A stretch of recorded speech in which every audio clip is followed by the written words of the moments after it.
So இப்போ நம்ம polity lesson number 1 இந்திய அரசியலமைப்போட கண்டினியூஷன் பார்க்க போறோம். ஷார்ட்ஸ்ல தான் நம்ம பார்த்துட்டு இருக்கோம். அண்ட் இதோட வீடியோவும் வந்து நான் ஃபுல் வீடியோ வந்து ஒரு இதில் அப்லோட் பண்ணியிருக்கேன்.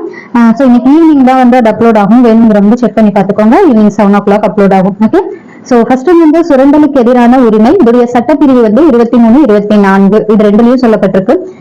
இதுக்கு முன்னாடி நேத்து போட்ட ஷார்ட்ஸ்ல பார்த்தோம்னா இந்திய அரசியல் அமைப்புல வந்து அடிப்படை உரிமையில இருந்து, அதாவது சட்டப்பிரிவு வந்து 22 வரைக்கும் பார்த்திருக்கோம், சுதந்திர உரிமை சேர்த்தி. இப்ப பார்க்க இருக்கிறது சுரண்டலுக்கு எதிரான உரிமை. இதுல சட்டப்பிரிவு 23ல என்ன சொல்றாங்கன்னா, கட்டாய வேலை, கொத்தடிமை முறை மற்றும் மனிதத்தன்மையற்ற வியாபாரத்தை தடுத்தல். சில பேருக்கு சில இடத்துல பார்த்தோம்னா கட்டாயமா இந்த வேலை செஞ்சுதான் ஆகணும்னு சொல்லுவாங்க.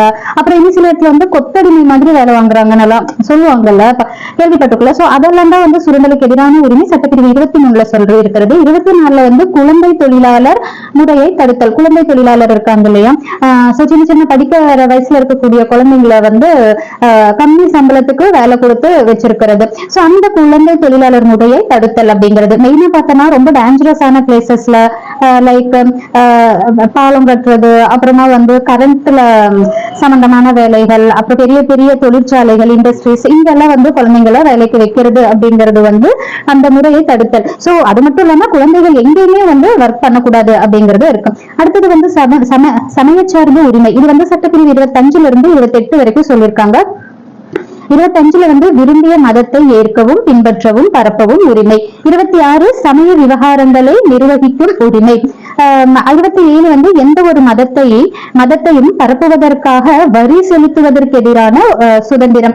அதாவது இப்போ சில இடத்துல சொல்லுவாங்கல்ல, இந்த மாஸ்க்ல வந்து நீங்க வரி கட்டணும் அப்படின்னு சொன்னாங்கன்னா அப்படியெல்லாம் இது இல்லை. சோ அதுக்கு எதிரான சுதந்திரம். 28ல வந்து மதம் சார்ந்த நிகழ்வுகளில் கலந்து கொள்ளாமை.